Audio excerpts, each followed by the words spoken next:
वालेकुम अस्सलाम। Good afternoon.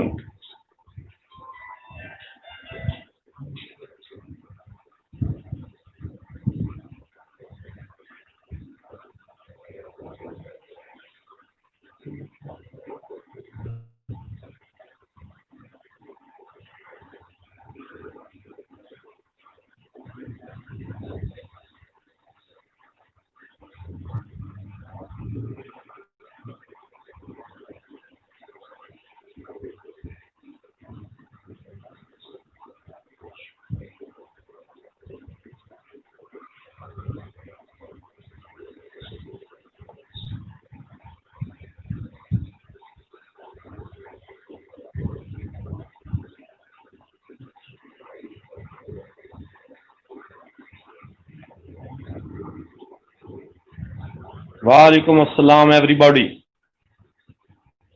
तो बेटा लास्ट हमने कुछ एमसीक्यूज किए थे। आज अच्छा, आप लोगों को आपके सीआर ने, मोइज़ आरिफ और कायनात ने, वो जो क्या लड़की का नाम है फातिमा, जो उसने बेटा आपको कुछ एक क्वेश्चन भेजा है जो सॉल्व किया हुआ है क्वाड्रेटिक इक्वेशंस का। अब मैं उसको एक्सप्लेन करता हूं।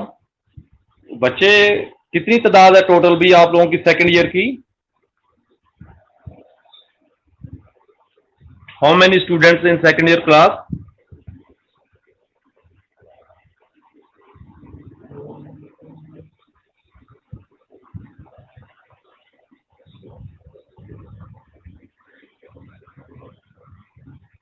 क्लास 49। बड़े स्टूडेंट है भैया आप लोगों के तो 49। अच्छा,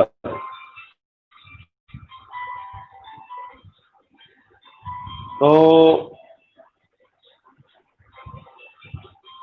एक सेकंड बेटा, ये तो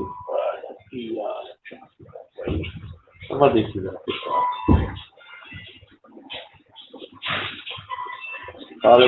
सर। तो 22 पार्टिसिपेंट्स हुए अभी। तो बच्चों मैंने आपको कहा था कि हम लीनियर इक्वेशंस को छोड़कर quadratic equations, system of the equations को डिस्कस कर रहे हैं। System of the equation, system of the equation जो इक्वेशंस चैप्टर का नाम है, इसमें सबसे पहला जो टॉपिक है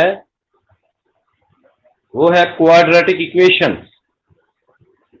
क्वाड्रेटिक इक्वेशंस।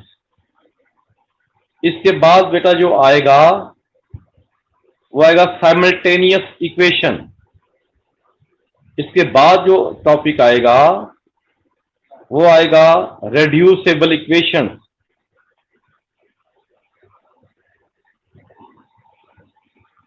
Reducible equation. तो हमने वो करवा दूंगा, जो बेटा करवा दूंगा मैं। क्वाड्रेटिक इक्वेशंस के नोट्स भेजे हुए, उन नोट्स को सामने रखो। जो बेटा मैं आप लोगों को भेजता हूं ना, उस कॉपी को अपने मोबाइल से उतारकर रिटर्न लिख लिया करो, ताकि मैंने उसको एक्सप्लेन करना होता है और आपको वो समझ आ जाएगा। अगर आप मोबाइल में होंगे आपके, तो आप मोबाइल पर, मुझे पता है आप लेक्चर ले रहे हो, तो मोबाइल में फिर निकालना, कभी उधर करना, फिर डिस्टर्ब हो जाता है, कभी ऑफ हो जाते हैं मीटिंग से, कभी ऑन हो जाते हैं, तो मसला बन जाता है। तो काइंडली आप, जो मैं आपको सेंड करता हूं जीआर को, वो एक पेज पे उतार लिया करो और फिर एक कॉपी पेंसिल पास रखा करो, बॉल पॉइंट कॉपी। तो उसमें उसमें से उसको सॉल्व किया करो। अच्छा बच्चों, मैं कह रहा था कि सिस्टम ऑफ द इक्वेशंस में हमने सबसे पहले जो इक्वेशन हमने डिस्कस करनी है इस चैप्टर में, 3 किस्म की इक्वेशन को डिस्कस करना है। Number 1 quadratic, number 2 simultaneous, number 3 reducible. नाम लिख लें, पहली सिस्टम ऑफ द इक्वेशन में क्वाड्रेटिक इक्वेशन है, दूसरी जो है simultaneous, simul SIMAULTAENIOUS, simultaneous TAENIOUS, simultaneous equation. And third is the reducible equation. आगे जिसका क्वाड्रेटिक इक्वेशन में इक्वेशन को सॉल्व करने में क्वाड्रेटिक इक्वेशन को तीन तरीकों से सॉल्व किया जाता है। एक है बाय फैक्टराइज फैक्टर मेथड, जिसको तजदीद का तरीका कहते हैं, एक बाय क्वाड्रेटिक फार्मूला जिसको बजरिया फार्मूला कहते हो, और एक है बाय कंप्लीट स्केल जिसको तकमील मुरब्बा का नाम देते हो। इसी तरह साइमल्टेनियस इक्वेशन हमारे पास होती हैं। साइमल्टेनियस इक्वेशन में कभी कभार फर्स्ट इक्वेशन जो है वो लीनियर होगी, सेकंड इक्वेशन क्वाड्रेटिक होगी। फिर कभी कभार दूसरी टाइप के फर्स्ट इक्वेशन क्वाड्रेटिक होगी और दूसरी भी क्वाड्रेटिक होगी। और कभी कभार तीसरी जो है एक और टाइप है पॉलिनोमियल इक्वेशन होगी, जिससे लीनियर और उसका क्वाड्रेटिक के साथ उसका मैच होगा। तो ये तो थी साइमल्टेनियस। इसी तरह रिड्यूसिबल इक्वेशन है। तो रिड्यूसिबल इक्वेशन में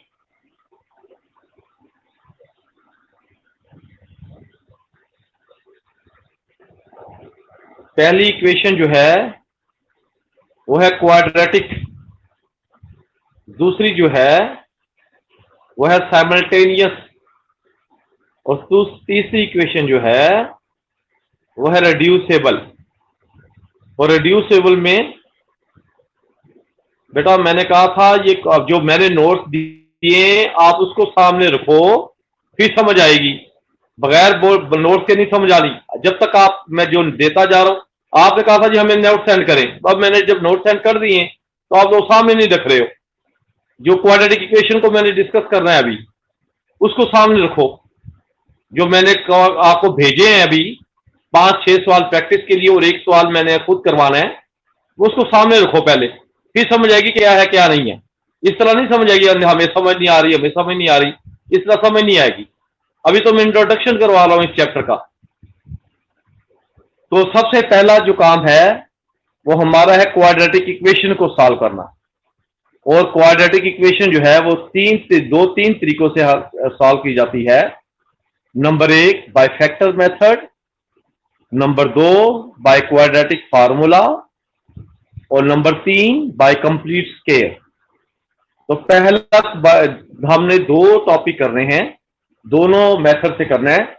एक बाय फैक्टर मेथड और दूसरा बाय क्वाड्रेटिक फार्मूला। बड़े आसान है, मुश्किल नहीं है, इसको ध्यान से पढ़ो। मैं बेटे बार बार कह रहा हूं कि अपने नोट्स उतारा करो, कॉपी पर कॉपी पेंसिल से लिख लिया करो, फिर उसको हल आगे देखा, फिर कॉपी पेंसिल एक पे रखो और उसके बाद जब मैं कहूंगा तो उसको सॉल्व करना शुरू कर दो। ऐसे तो नहीं ना होगा हमें जी समझ नहीं आ रही, तो नोट सामने रखोगे तो समझ आएगी ना। पहले आप बिजी थे कि हमें नोट भेजा करें, अब मैंने भेजना शुरू कर दिया है ना, तो आप लोग उतारा नहीं है आप लोगों। ये तो गलत बात, इसी था थर्ड ईयर वालों का हाल है। This is the first impression, next नहीं होना चाहिए इस तरह आपका। तो पहले हमने क्वाड्रेटिक इक्वेशन को करना है, और मैंने आपसे कल भी कहा था कि क्वाड्रेटिक इक्वेशन वो होती है, general formula of the quadratic equation ax² + bx + c = 0। ये जनरल फार्मूला है या general form of the quadratic equation या पैराबोलिक इक्वेशन, जिसको 2 दर्जी मसावात भी कहते हैं। इसमें क्या होता है, ax² + bx + c = 0 and a, b, c are the constant in this equation and only x is the variable in this equation। अब नोट सामने रखो ताकि मैं बताऊं आपको, हल करवाऊं इसका। आपने मैट्रिक्स में आपने मैट्रिक में आपने क्वाड्रेटिक इक्वेशन को दो दर्जी मसावात, जिसको तजदी करने का तरीका कहते हैं, वो आपने सीखा था। और उसका एक मिसाल आपके सामने में दे रहा हूं।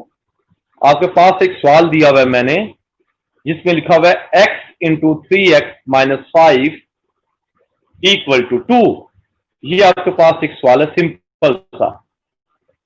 x into 3x-5, x into 3x-5 equal to 2।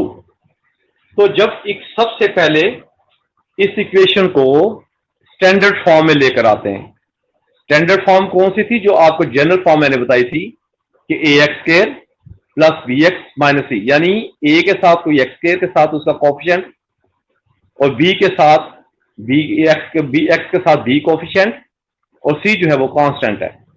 तो इस तरह जब आप जो गिवन सवाल आपके पास दिया हुआ है, जो आपने उतारा भी होगा उम्मीद है, इस सवाल को देखोगे तो x into 3x-5 equal to 2। अब x को क्या करना है आपने बेटा? मल्टीप्लाई कर देना है अंदर के साथ। x को जब 3x से मल्टीप्लाई करोगे तो 3x², जब x को 5 से मल्टीप्लाई करोगे तो 5x इक्वल टू 2। अब कुछ जो है वो उधर प्लस है, इधर आकर क्या हो जाएगा? माइनस में हो जाएगा, यानी 3x² minus 5x minus 2 equal to 0। अब ये जनरल फॉर्म बन गई है किसमें? ax² में। ax² यानी 3x² माइनस bx यानी माइनस 5x और माइनस c यानी माइनस 2। ये एक जनरल फॉर्म बन गई है क्वाड्रेटिक इक्वेशन की। अब इसको सॉल्व करना है। देखो बेटा, सॉल्व करने का तरीकाकार क्या होता है? इसमें a जो है वो 3 है, 3, b जो है वो माइनस 5 है और c जो है माइनस 2 है। एक लफ्ज होता है मैथ में कोफिशिएंट। कोफिशिएंट को हम उर्दू में कहते हैं अददी सर। यहां पर x² का जो कोफिशिएंट है वो है 3, यहां पर जो x नजर आ रहा है उसका जो कोफिशिएंट है वो माइनस 5 और c जो है वो माइनस 2 है। ये कांस्टेंट है। इस तरह जो अदद का सर होता है उसको कोफिशिएंट का नाम दिया जाता है। Coefficient COEFFICIENT। मसलन 11x है तो x का सर क्या है, यानी x का कोफिशिएंट वो आपके पास है 11। इस तरीके से आपने उसका कोफिशिएंट को डिटरमिन किया। अब देखो, अब हल किस तरह करना है बेटा? सबसे पहले मैंने एक साइड पे लिखा है, सबसे पहले 3 और आखिरी नंबर 2, इनको आपस में मल्टीप्लाई करना था, यानी a मल्टीप्लाई c। इसका मतलब है a मल्टीप्लाई, मुझे पता है आपको आता होगा क्वाड्रेटिक इक्वेशन को सॉल्व करने का, लेकिन बेसिक फॉर्म, बेसिक मेथड आपको बता रहा हूं। a को c से मल्टीप्लाई करना है, यानी 3 को 2 से मल्टीप्लाई करना है, तो वो बेटा आपके पास आ जाएगा 6। अब 6 के नंबर बना लें। 6 से मुराद ये है कि जो इस पर पूरे पूरे तकसीम हो जाएं, डिविजिबल नंबर्स लेने आपने। वो कौन सा है? 6 डिवाइडेड बाय 1, पूरा पूरा तकसीम हो जाता है ना, 1 6 आ जाता है, 1 आ गया। 6 डिवाइडेड बाय 2 यानी पूरा पूरा तकसीम हो जाता है, कोई बचता नहीं है, यानी 6 तकसीम 2 करो तो 3 आ जाता है, तो 2 भी आपने यहां पे लिख लिया। 6 तकसीम 6 डिवाइडेड बाय 3, ये भी पूरा पूरा तकसीम हो जाता है, तो 2 आपने 3 लिख दिया। 6 डिवाइडेड बाय 6, ये भी आपने लिख लिया। अब आपने करना क्या है? ये जो मैंने नजर आ रहा है आपको 6 के इक्वल है 1 2 3 6, इनमें 2 नंबर ऐसे ढूंढ रहे हैं जिनको मल्टीप्लाई करने से वही 6 आए, जो ऊपर लिखा हुआ है 3 मल्टीप्लाई 2, और इनको आपस में प्लस या माइनस करने से सेंटर वाला जो -5 लिखा हुआ है वो आए। अगर मैं 1 को 6 से मल्टीप्लाई करता हूं तो 6 तो आ जाता है। मैं 1 को 2 से मल्टीप्लाई करता हूं, पहले पेयर बनाता हूं, तो 1 मल्टीप्लाई 2 तो ये तो 2 आता है, तो वो तो 6 आना चाहिए, तो इस तरह नहीं होगा। 1 मल्टीप्लाई 3, ये तो 3 आता है, तो वहां पे तो 6 है, नहीं आता। अब मैं क्या करता हूं? 2 को या 3 को 2 से मल्टीप्लाई करता हूं। अब 3 को 2 से मल्टीप्लाई किया तो 6, और 3 को 2 में ऐड किया, यानी -3 भी लिखा और -2 भी लिखा, तो आपके पास ये -3x आपके पास आ जाता है, 5x आपके पास आता है। तो आप क्या करोगे, इसको ब्रेक करोगे, सेंटर वाली वैल्यू को ब्रेक करोगे, तोड़ोगे इस तरह, 3x² -3x -2x। अब ये 3x -2x का मतलब है, इसको क्या करो तो -5x आपके पास आ जाएगा, -2 वैसे का वैसे रहा। इसका मतलब है पहले तो आपने इसको स्टैंडर्ड फॉर्म में लेकर आए, बाद में आपने इनको जो है वो ब्रेक किया सेंटर वाली वैल्यू को, यानी दो पहली वाली को आखिरी वाली को मल्टीप्लाई किया, मल्टीप्लाई करने के बाद इनके नंबर्स ले लिए जो पूरे पूरे कंप्लीट डिविजिबल नंबर्स होते हैं, 1 2 3 6। इनमें बेटा दो नंबर ऐसे लेने हैं जिनको ढूंढ रहे हैं, उनको आपस में मल्टीप्लाई किया जाए तो वो 6 नहीं आता। अगर कोई भी हो, अगर इनको मल्टीप्लाई करें तो 6 आना चाहिए। अब 2 × 3 करें तो 6 आता है, और 2 को -3 से प्लस कर दें। अगर सपोज ऊपर होता +5 तो फिर क्या करते, 3 + 3x + 2x, तो 5x बन जाना था। तो ये ब्रेक करना, ये आपकी अकलमंदी है कि किस तरीके से सेंटर वैल्यू को ब्रेक करते हैं। तो बेटा 3x² -5x -2x -2 = 0। अब पहले दो नंबर ले लिए, कौन से, 3x² -3x, इसमें 3x कॉमन आ गया, तो आ गया अंदर जी x -1। अंदर क्या है, x -1, और -2x -2 से -2 मल्टीप्लाई माइनस कॉमन ले लिया, तो ये अंदर आता है x -1। अब एक जैसे बन गया ना, x -1 वो है, x -1 इनको एक दफा लिखना है, यानी 3x -2 × x -4 = 0। अब आपने इसको रैशनलाइज करना है, अपने टी-शर्ट पर अप्लाई करना है। इस तरह कि 3x टी-शर्ट पर अप्लाई करना, सो रहा हूं मैं, 3x -2 इसको लहदा लिख लिया, वो 3x = 2 और x = 2/3 आ गया। इसी तरह x -1 = 0 और x = 1। तो बेटा दो आंसर आपके पास आ गए, एक 2/3 और एक 1। उम्मीद है कि इस तरह फैक्टराइजेशन बाय फैक्टर मेथड से आप इसको सॉल्व करना आ जाता होगा। तो ये दो आंसर निकले हैं। अगर आपको इसको चेक करना चाहते हो कि वाकई पड़ताल करना चाहते हो कि आंसर ठीक है, तो आप पहली इक्वेशन में या जो स्टैंडर्ड फॉर्म की है इसमें 2/3 लगा दो, तो left hand side = right hand, left hand side में 2/3 लगाओगे तो वो 0 सारा बनेगा, राइट हैंड साइड भी 0 आएगी। अगर 1 लगाओ यानी 3x², 3x3 की जगह आपने 1 लगा दिया, x की जगह, और x की जगह फिर 1 लगा दिया, तो भी left hand side = right hand side आपके पास आ जाता है। तो लो बच्चे, ये कंप्लीट सवाल मैंने आपको करवा दिया है। नीचे सवाल मैंने दिए हुए 1 2 3 4 5 6। पहला सवाल है, इसको भी फैक्टराइज करें।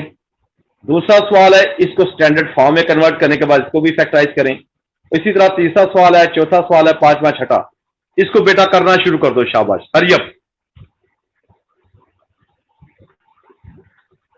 कॉपी पेंसिल निकालें और जो बच्चे आए हुए वो करना शुरू कर दें।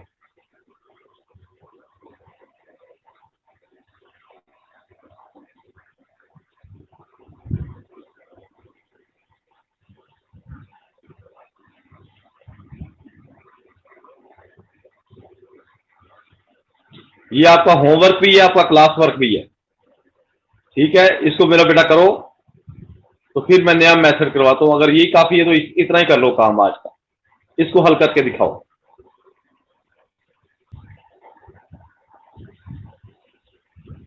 ये जो नीचे सवाल मैंने 5-6 दिए हुए, इनको हल करेंगे।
हाँ जी, हल हो गया सवाल।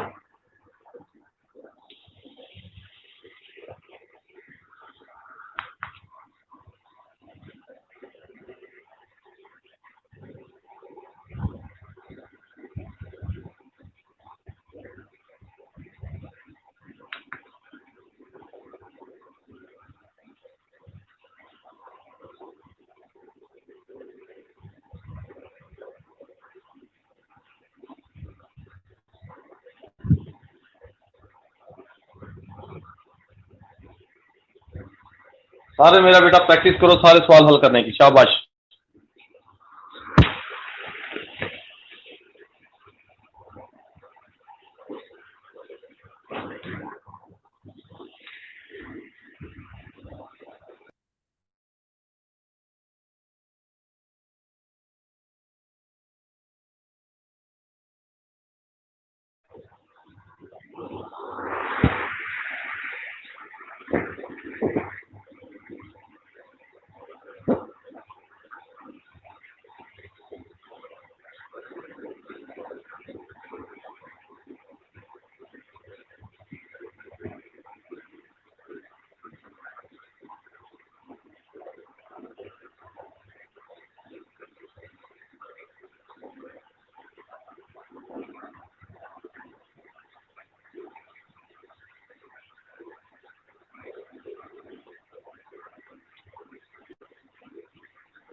चलो बंद कर दें, ठीक है।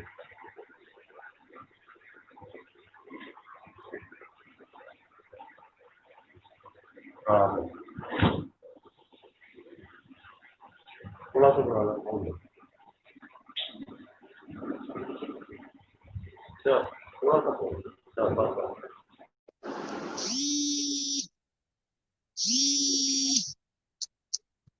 हेलो, वालेकुम सलाम। हाँ हाँ हाँ, वो मिल गई होगी, मैं देखता हूँ, मैं देखता हूँ।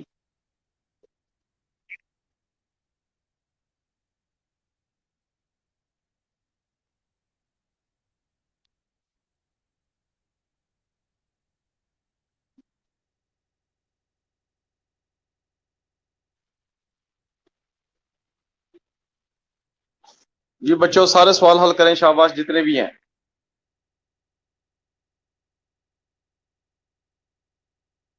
अच्छा, आप लोगों को क्वाड्रेटिक फार्मूला आता होगा, याद है? Quadratic formula x equal to minus B plus minus B square minus 4ac over 2a।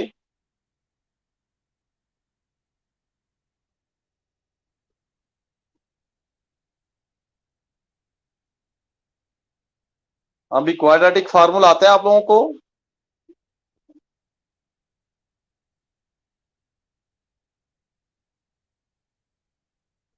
x equal to minus B plus minus B square minus 4ac over 2a, ये फार्मूला होता था ना quadratic formula. इसमें a की जगह वो उसी standard form में लिखकर a की जगह आपने 3 लगा देना है, b की जगह -5 लगा देना है और c की जगह -2 लगा देना है। तो इन सवालों को आपने क्वाड्रेटिक फार्मूले से भी सॉल्व करना है। कर लोगे? उम्मीद है कि आपको क्वाड्रेटिक फार्मूला मैट्रिक में पढ़ा था। Solve the equation by quadratic formula. x equal to minus B,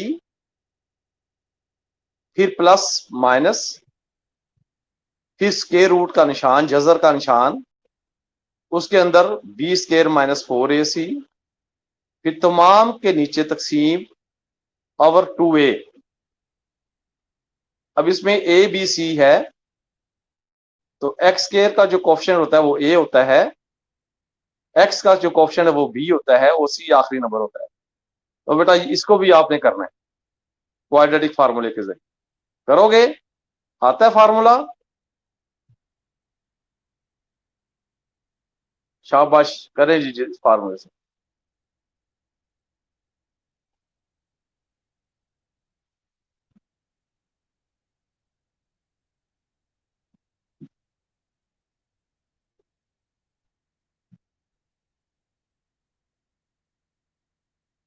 आप इस तरह बेटा करना, ये सारे सवाल हल करके ना अपने CR और GR को सेंड कर देना, वो मुझे व्हाट्सअप कर देंगे सारे।